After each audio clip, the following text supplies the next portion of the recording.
तो रहमत की कश्ती रवाना होती है। और ये वही दौर था जहां इंसानियत पुकार रही थी कि अब कोई आए जो दुनिया को इंसाफ का मतलब समझा दे। दुनिया के इस टूटे हुए मंजर में जब इंसानियत अपनी आखिरी सांसें गिन रही थी, उम्मत मुस्लिमा की निगाहें एक ऐसे वादे की तरफ उठने लगीं जिसका तज़किरा खुद रहमत आलम हज़रत मोहम्मद सल्लल्लाहु अलैहि वसल्लम ने सदियां पहले फरमाया था। मस्जिद नबवी के वो मुबारक साए जहां कभी फरिश्ते अदब से खड़े रहते थे, वहीं बैठकर आप सल्लल्लाहु अलैहि वसल्लम ने अपने सहाबा को बताया था कि मेरी उम्मत में से एक शख्स आएगा जो मेरे ही अहले बैत से होगा। हवाएं थम जाती थीं जब आप सल्लल्लाहु अलैहि वसल्लम उसका जिक्र फरमाते। सहाबा के दिलों में तबारक की बारिश होने लगती। आप सल्लल्लाहु अलैहि वसल्लम ने इरशाद फरमाया, फहुआ मिन तरती व युसम्मा बिस्मी, वो मेरी औलाद में से होगा और उसका नाम मेरे नाम पर होगा। ये जुमला सुनकर सहाबा का दिल नूर से भर जाता था। हदीसों में उनसे मुतल्लिक इतनी वाजह निशानियां बयान हुई कि अगर इंसान रूह की आंख से देखे तो उसे लगे कि वो वक्त करीब आ चुका है। रसूलुल्लाह सल्लल्लाहु अलैहि वसल्लम ने फरमाया कि उनका लहजा, उनका अंदाज, उनका इंसाफ और उनकी सादगी ऐसी होगी कि दुनिया थक कर भी उनके खिलाफ कोई इल्ज़ाम ना लगा सकेगी। उनका चेहरा नूर से दमकता होगा, लेकिन वो खुद को छुपाए रहेंगे जब तक अल्लाह उन्हें सामने लाने का हुक्म ना दे दे।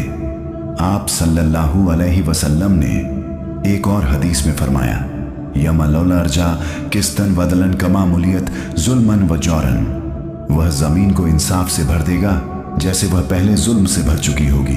यानी वह शख्स सिर्फ एक हाकिम नहीं बल्कि दुनिया का सबसे बड़ा मुजद्दिद, सबसे बड़ा मुनक़िज़ होगा जो जालिमों के महलों को हिला देगा और कमज़ोरों के दिलों को सुकून दे देगा। साहबा ने पूछा था, या रसूलुल्लाह, हम कैसे पहचानेंगे उन्हें? आपने फरमाया, वो कुरैश से होंगे, उनकी पेशानी चौड़ी और नाक उभरी होगी। वो 7 साल तक दुनिया पर हक और अदल का पैगाम फैलाएंगे।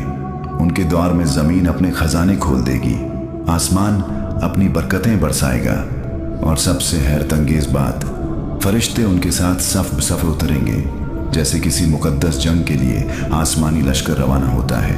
हदीसों का ये तज़किरा सिर्फ एक शख्स की खबर नहीं बल्कि एक ऐसे दौर की आमद है जो इंसानियत को फिर से जीना सिखाएगा। हर सदी में उलमा, औलिया, सूफिया और मुहद्दिसीन इस वादे को अपनी सांसों की तरह संभाल कर रखते आए हैं, क्योंकि उन्हें मालूम था कि जब दुनिया की रूह थक जाएगी तब एक नूर उठेगा और वो नूर इमाम मेहदी कहलाएगा। दोस्तों, हर दास्तान का मकसद बस इबरत नहीं होता बल्कि वो इंसान को उसके रब के और करीब ले जाने का सफ़र भी होती है। हमारी आज की दास्तान भी शायद आपके दिल के किसी कोने को छू गई हो। अगर ऐसा हुआ है तो याद रखिए, अल्लाह कभी भी उस दिल को बेजवाब नहीं छोड़ता जो हक की तलाश में धड़कता है। दुनिया के ये हालात चाहे जितने भी सख्त क्यों ना हो, रहमत का दरवाज़ा आज भी खुला है और कल भी खुलेगा जब तक इंसान अपने रब से उम्मीद बांधे रखता है। अगर आपको ये दास्तान अच्छी लगी हो तो इसे दिल से एक सदका जारिया समझकर लाइक कीजिएगा, अपने चाहने वालों के साथ शेयर कीजिएगा ताकि ये पैगाम और भी दिलों तक पहुंच सके।